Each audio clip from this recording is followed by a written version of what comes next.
Hi, it's Katrin with Blend Precisely and Blend Precisely Academy. I'm on a little bit early, but I will just wait a few seconds to just see if and when people are joining.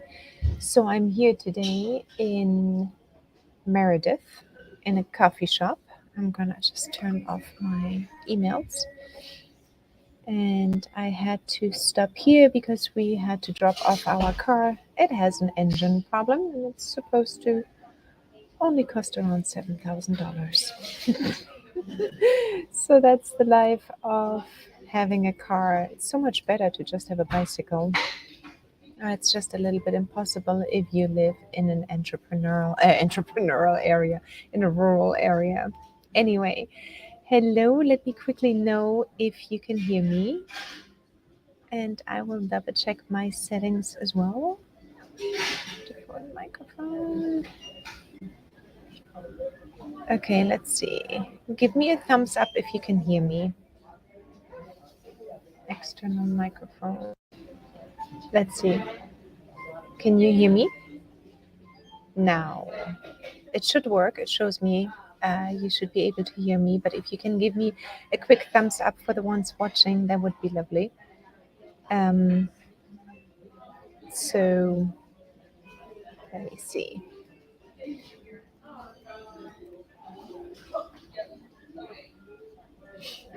Okay, let me just know if you can hear me, and then I will get started today.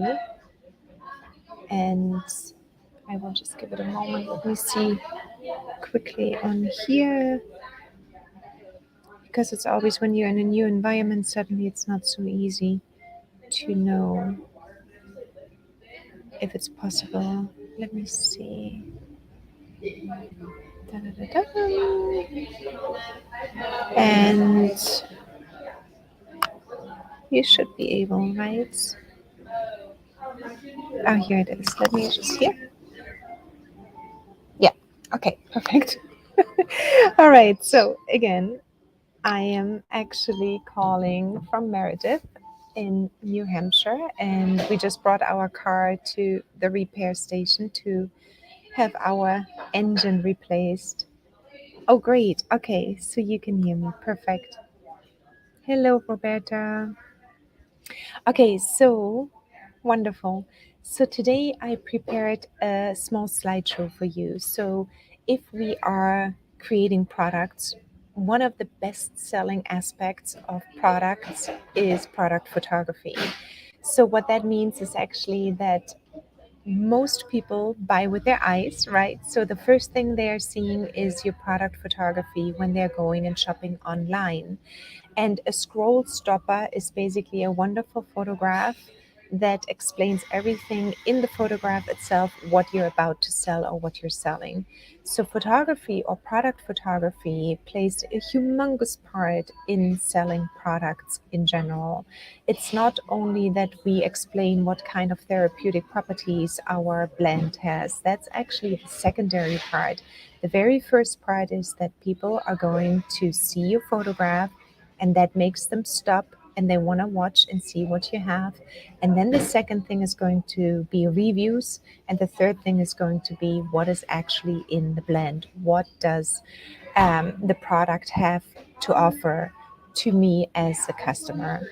But I cannot emphasize how important it is to have beautiful photographs. And I studied photography, so I'm in luck in terms of photography itself. I can just create my own photographs, but many people might have some problems on how to work the lighting, what kind of props to use, what is important in terms of cropping, and so on. So I just created a small slideshow today to just demonstrate a little bit what is important to consider when you do your own product photography. And we will quickly talk about hiring a photographer as well. But mainly, what we are struggling with in the beginning is that we have enough funds to actually have a photographer take our pictures professionally for our products. The same is actually also for portrait photography. So if you need any photographs taken for yourself, it is also at one point really important to maybe hire a professional photographer. But in the very beginning, you can totally do it yourself. Okay, so I'm gonna start, and let me know if you have any questions. I'm going to start my slideshow right now, and we're gonna go through the different aspects of what is important about product photography. And I will go back to the questions at a later point if you have questions. I also do have a small cheat sheet available, which I will place into both of our groups, the aromatherapist business group, but also into our Blend Precisely group. So you can get it there as well after the call, and I will place it there. But for now, let me just get started. And I hope everybody can hear me fine. I'm in a coffee shop. They're actually repairing a door here, and it's a big coffee shop too. So apologies, but the car had to go to our repair place. That made it a bit difficult today to juggle the live and dropping the car off. Okay, so let me see. Product photography. Here we go. Entire screen, and you will see me for a moment, and I will add the screen as well. And then I'm gonna just start showing my slideshow here. And I'm gonna go onto the presenter mode so you see the entire thing. And I think you should be able to see this right now, with me still in the picture. So let's get started. So welcome first of all to product photography. So in today's market, what we know is that most of us will have either a website, we will have our products on Etsy or maybe even Amazon, we will have our products on Instagram, Facebook. So what I always tell in our business group is it's not as important to have as many products as possible, but it's important to have as many sales channels as possible. And every single sales channel is going to see your photographs. So, what is important today is to really distinguish quality from quality. So, when you see, or non quality basically. So, when you go in to Instagram and you go through all of these Instagram posts, what makes you stop? It's beautiful to actually maybe look at how your own reactions are towards product photography. So when you're actually about to take photographs for your own products, what you want to do is do some research before it, and also take note of what impacts your scrollable, or why do you stop scrolling when you see a photograph, an image, a video, or something else. So investing in high quality images that showcase your products in the best light is super important. And customers will stop scrolling, will trust you more if there is a beautiful photograph instead of an ugly photograph, or a not so nice photograph which doesn't have great lighting, which maybe has cat hair all over, which might have fingerprints on the products, and so on. So quality matters. Also, always consider when you're taking your photographs that you continue to tell a story about the photograph, about the product you're selling. So, what I mean by this is basically that when you have a brand or a certain image you would like to portray, make sure you put it always in the same lifestyle environment, or also in the same environment, so everybody can recognize your brand immediately. So that's important because customers want to connect to you. That is your brand, basically, and they want to continue to find your brand back quickly.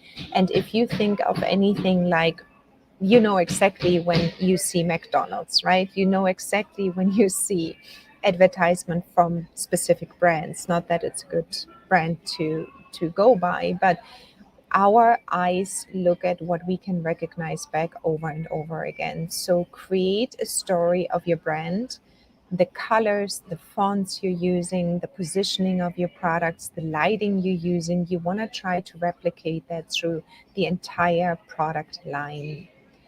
And that's where consistent aesthetics come into. So maintaining a consistent visual style across all your product photos is super important. You don't want to have suddenly an off pink with normally your brand color is a green. So when you look at these photographs, for example, if you take Formula Botanica, the cosmetic school, you know that their dominant color is always green. So you want to make sure, and very clean images. So you want to make sure that you incorporate your colors or branding colors also into your photographs if you can. If not, at least keep them neutral and consistent in a different way, so they always have this cohesive identity. So just on this one here, I'm not going to go through this a lot, but I will also post the slideshow. You have access to this later, and you can read through these examples yourself as well. But basically, when you're trying to create a photograph, let's say of essential oils or lavender essential oil, you want to make sure maybe that you then also have the right props around it. So, for example, if you take an essential oil lavender bottle, you might want to consider to have lavender buds lying around the essential oil lavender bottle. You want to have a close up. You want to be a little bit more distant from the bottle. You might want to also consider to put 2 or 3 of the same rollerball bottles out, for example, or lavender essential oil bottles, to have more of a volume for a moment, but everything else stays very clean and clear. Um, so the examples you can go through later on through the slideshow when I post that one here as well.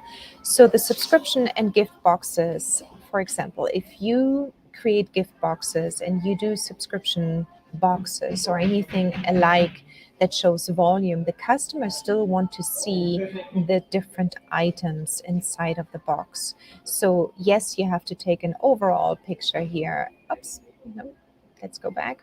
You want to take an overall picture of the entire box, but then you also want to have a separate shot of each of them and explain what that shot is all about in your product description.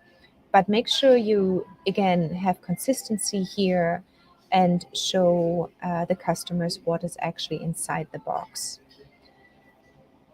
So also another point in product photography, it's not just straight on photography, but also here, for example, the unboxing experience. You can capture the excitement of unboxing by showcasing the packaging and the unopened product. That is another really nice one. You can even create a small, tiny video that you can add to your product photography of an unboxing experience. Mostly it is also beautiful if other people that have ordered your products, your gift boxes or subscription boxes, you could say, you know what, I'm going to give you 20% off if you can send me, maybe on your next purchase, if you can send me a video of you unboxing my gift. And then you can add that video, for example, also to your product display or to Instagram then, or to Facebook. So user generated content mentioned down here, the third point. Encourage your subscribers to share photos of your subscription and gift boxes on social media. So they will just tag you and they will take pictures or even a video. And you can encourage them by doing this by just giving them a small gift package. Okay, and there's an example. You can read through this a little bit later, and these ones are good for you to maybe see then. Don't hurry through it. That's what I see mostly when I talk about product photography. And you create a new product, don't just go and quickly take a shot and then take that shot and put it up on your website. What you want to do maybe is once per month or once per week, set a few hours apart or away to do product photography during the most beautiful morning hours, the golden light hours, and the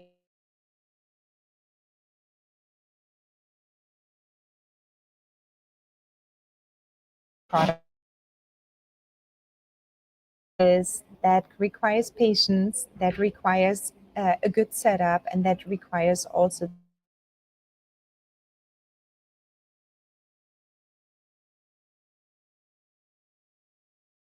what product photographers do. They do achieve the same feel and the same value of their photographs by constantly using artificial light.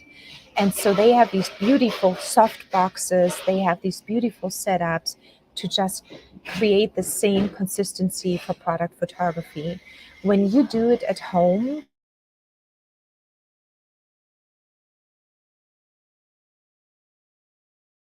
it is. But you can get a really nice setup for around $150 in lights and maybe also a white background or a neutral background. You can create the same look and feel almost as a professional photographer. Yes, it will take you longer to learn everything, but at the end of the day, you will be able to create somewhat professional photographs with the same setup. So when you always try to choose more or less the same diffused light through the same window, so you don't need to do a lot of post processing. So it is somewhat a craft and an artistic vision you need to create for yourself. And that only happens after a few photo shoot rounds. It's not the first thing you learn right away. You want to get to know your camera, even if it is a nice, good smartphone camera. You want to background colors with different setups. So take your time and don't hurry through it. So pay attention, for example, to all the small details such as the lighting, background, and composition, what I just mentioned. Very important. I think product photography or any kind of photography is almost like a little bit of a meditative process. You need to get into the zone, connect to your products, and see what would the customer like to see and what makes them stop and open up your website, your Instagram account to read more about your products. So again, remember, they're not going to go into Instagram and go right away into what you have written about.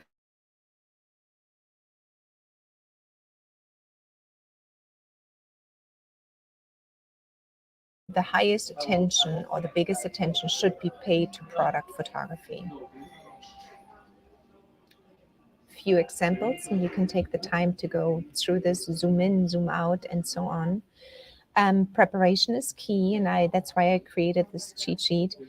Again, plan ahead, create a shot list, and plan the photo shoot in advance. Know which products and props you'll need to have ready.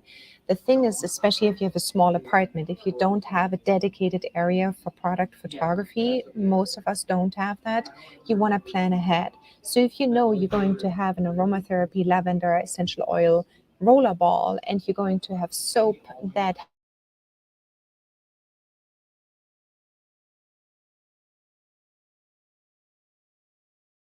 you want to see that you get all props together. You want to create maybe a photograph for the seaweed facial mask with the seaweed, with actual seaweed around it, and the lavender essential oil bottle, you want to have essential oil buds around it, and so on. So prepare your photographs in advance, or at least the session in your head. And while you're doing it, you probably will think of more. But for example, I always love to have like a beautiful little marble plate where I place the photograph on, or like a silver tray, or a golden spoon, or a pipette, which a glass pipette for essential oils, or dried flowers and dried herbs, and anything like this.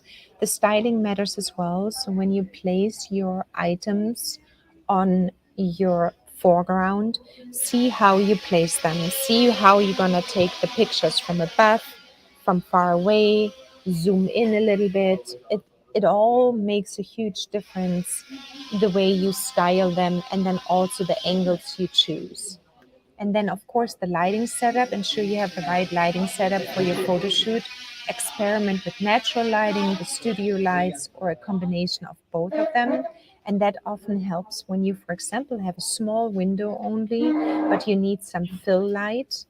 Then you can actually have the fill light be some kind of a lamp you have around, or some kind of another phone that has the flashlight on, and so on. So fill light is basically filling out the shadow area of your product setup. So you might have a lot of light coming in from the right hand side, but you also need some supportive light coming from the left hand side.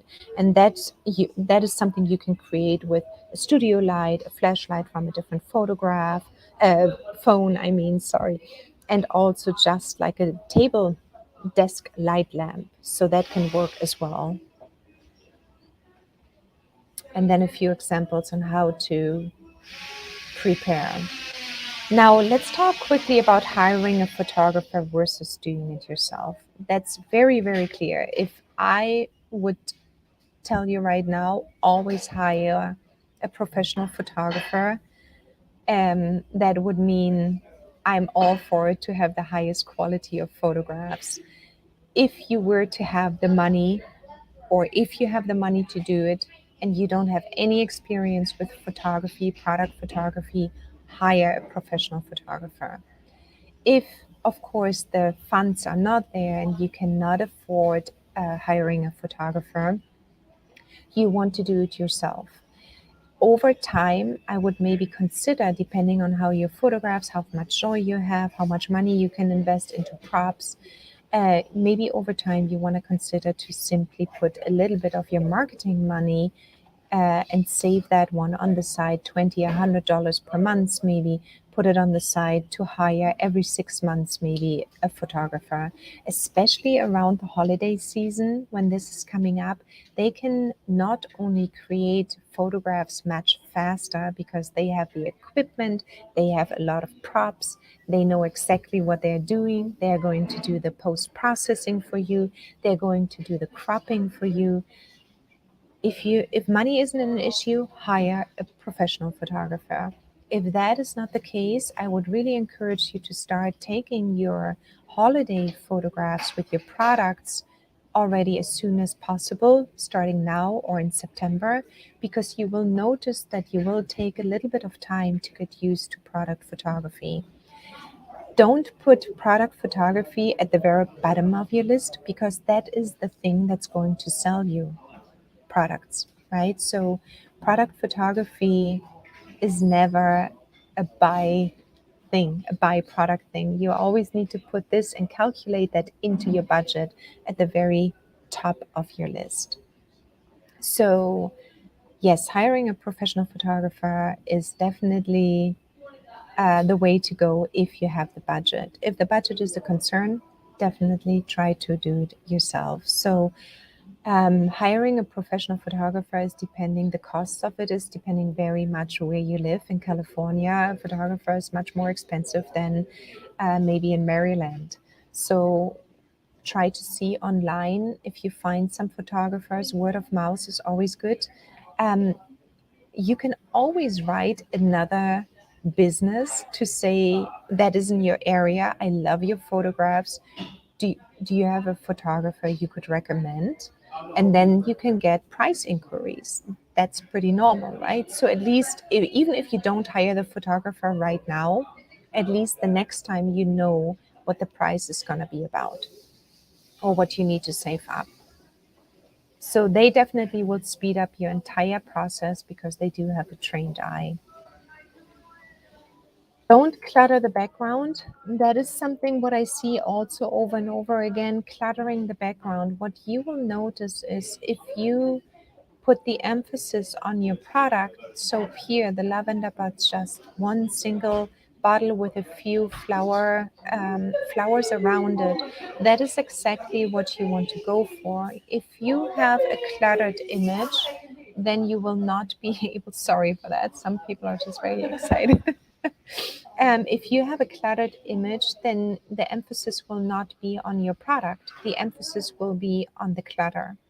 So you want to make sure that you remove all the clutter. You also want to make sure that the background will be consistently the same in terms of cleanliness and maybe even the color. So keep it simple, avoid distracting backgrounds or clutter that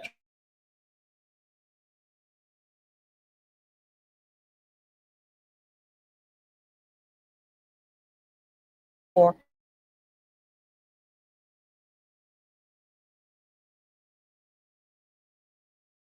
over So use clean, neutral backgrounds if and to that as well. And then the focus should be always on the product. It needs to be the hero in the picture and not the clutter, not some kind of a different towel or the flowers themselves. Everything else should be just enhancing your product, but not take away. And if you have photographs you don't know or you're not sure if that is the way to go, you definitely want to make sure that you actually ask maybe your clients, which one would you like, this one or this one? That's a nice social media post actually too, this one or this one.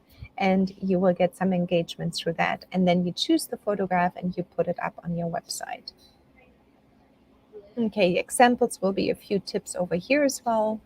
And then also tell a story with lifestyle photography. So don't just place the photograph on with a background or with neutral colors and so on. That's all a must. We don't even want to take away with this, but putting your products into action so your customer can how it's going to be. It's a little bit like unboxing your gift box or your subscription box. If you do that, you want to make sure that you actually have something in action. So, for example, if you create rollerball bottles, you might want to consider to have an image of your arm or somebody else's arm, which makes it much easier to photograph, of course.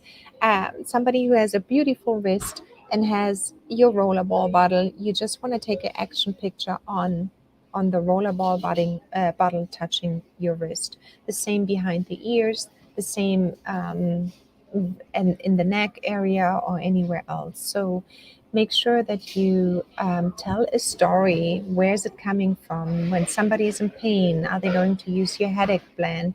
Do they look in pain and afterwards you have an image that makes them feel walking through a field of flowers, for example, much happier and relieved again. Um, with pregnancy, you can create beautiful lifestyle photographs.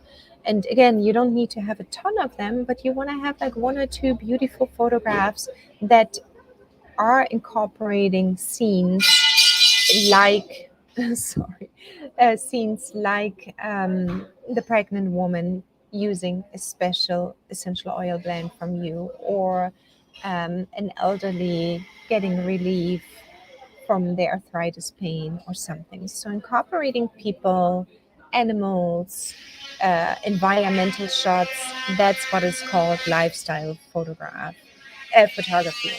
Okay. Lighting is key. So we talked a little bit about it. You can see here also three images. I hope you can see them a little bit. The lighting coming through the windows is absolutely key. You have diffused lighting. You do not necessarily want to take a window that gives you a lot of sunlight. You actually want to go to a window that just brings you beautiful diffused light onto your products. Um, Often sunlight through windows or sunlight in general creates harsh shadows, and that is something you don't want to have necessarily on your photographs unless you go from for this extreme style of photographs. You can have that, right? You can say, this is just my style, this is my brand. Anything you do can be extreme in one way or another. The only thing you want to always consider is that you keep consistency. So all of your photographs should scream out your brand. If it is with harsh sunlight or diffused lighting, aggressive colors, green, red, blue, I don't know what, but it should be always the same. So the different ways of achieving this as a do-it-yourself person is definitely using window light. So studio lights is beautiful. You can just get a soft box. You can create lighting coming from above, from the side. You can do even dramatic looks of your products with a simple soft box and one light. So I would encourage you to just shop around. You can use also these little round lights. Um, Lots of people use already now for videos. You can also, I've done a ton of photography with just simple desk lights. You just need to know how to edit them a little bit more. They they will come out more dramatic, as I said, with harsh shadows, but it could be part of your branding as well. So think about it. How do you want your brand to be conveyed? Is it a dramatic blend? Is it a high end blend? Then you want to maybe incorporate more of the golden light around 4 o'clock or 5 o'clock in the afternoon. That's when the golden light is happening. Do you want to have it to be a a light branding, meaning a lot of whites around, a lot of neutral colors around? Then you want to choose diffused lighting. um, I would say, and that's part of the cheat sheet, creating some kind of a board of preferred, like a dream board of beautiful product images that speak to you, but they also could be seen in your brand, is probably the way to go. If you already are on Instagram, take a screenshot of something you really like and add it to your branding or your brand board, your idea board. Editing for a polished look. And so this one is something I see over and over again. You gotta mostly, especially if you're not doing professional photographs, but you're taking the images with an high end phone camera, maybe, you have to enhance your photographs. Often you have to bring out a little bit of the light, you have to bring out a little bit of the vibrancy, and also maybe some of the contrast. But you can also quickly overdo it. And then it's going to be very difficult to actually repeat the same over and over again. So write down with a pen and paper what kind of settings you use mostly on your photographs. The best the best thing you can do is have the same setup over and over and over again, the same lighting time, the same background. So you eliminate already a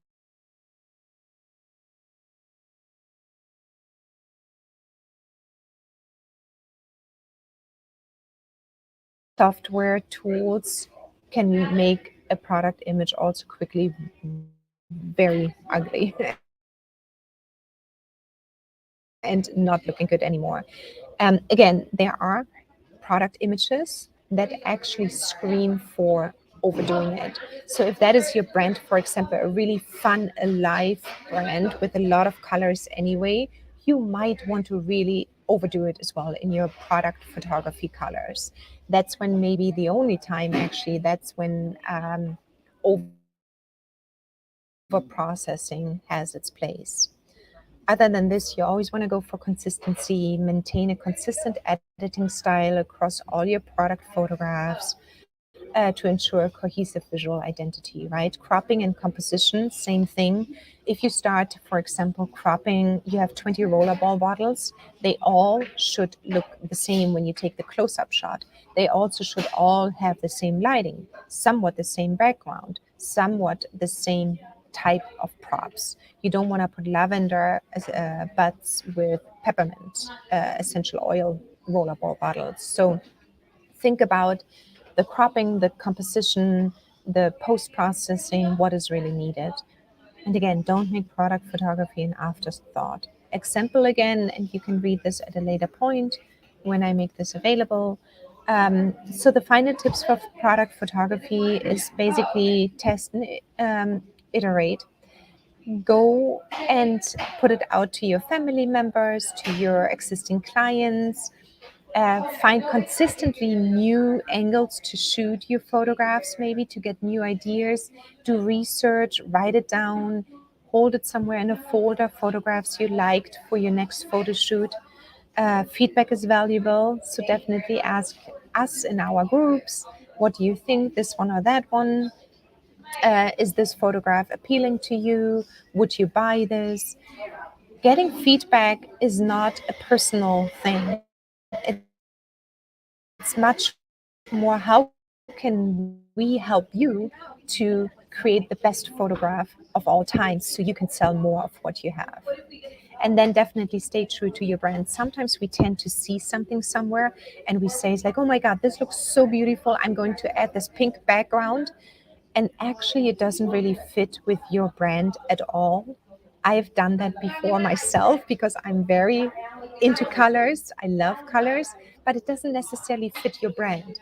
So always know who you are, what your brand is supposed to convey to your customers, and don't try to derail. That is very easy to do. Now here just some quality things. You know how you compress your photographs. You want to always make sure that you compress them to small so they load fast. You want to see the difference between this one and this one. If you have grayish, if that is your thing, okay, I like this one much better because it's light. And then also you have different background colors, different apps you can work with, and you can also make sure that to look just at your branding and see what would fit my colors. And then if you have any questions, you can always come back to our community, of course, and thank you for being part of it. You can send us an email, hello@blendprecisely.io, and you can also visit our academy.blendprecisely.io, not .com, for more business-related goodies.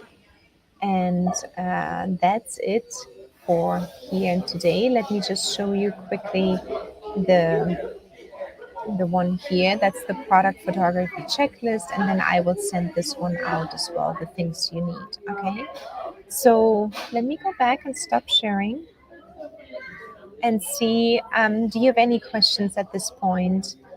And I'm so glad you could hear me. But do you have any questions? Were you able to hear me well? I'm going to wait a few minutes because it is a little bit of a noisy environment here. um, my apologies for that. But yes, so product photography definitely is one of my favorite items to talk about because I love photography. It's the thing I did for a very long time. I also did wedding photography and children photography and so on, but I definitely have my heart in photography. So I can talk about that all day long. But if you're just joining, if you're just joining right now, I would encourage you to watch my presentation one more time about product photography and how important it is to really choose the right angles, the right lighting, the right equipment, and to please not put it at the end of your list, because that is the very first thing your customer is going to see when they go online. And that is also the very first thing where they make their first judgment. The second thing is the reviews. And the third one, if they stick around, they will look at your about page and also at your product descriptions. So, if you don't have any questions right now, I will close out this live today. And I will also go back to, if you watched the replay, I will also go back to the comments later on and just see if there's anything coming in. But again, you can contact us through hello@blendprecisely.io, or if you in the aromatherapist and business group or the Blend Precisely group, I can answer your questions there as well. Okay, thank you so much for visiting, and thanks, Roberta, for letting me know that you could hear me. And I will talk to you really soon. Bye.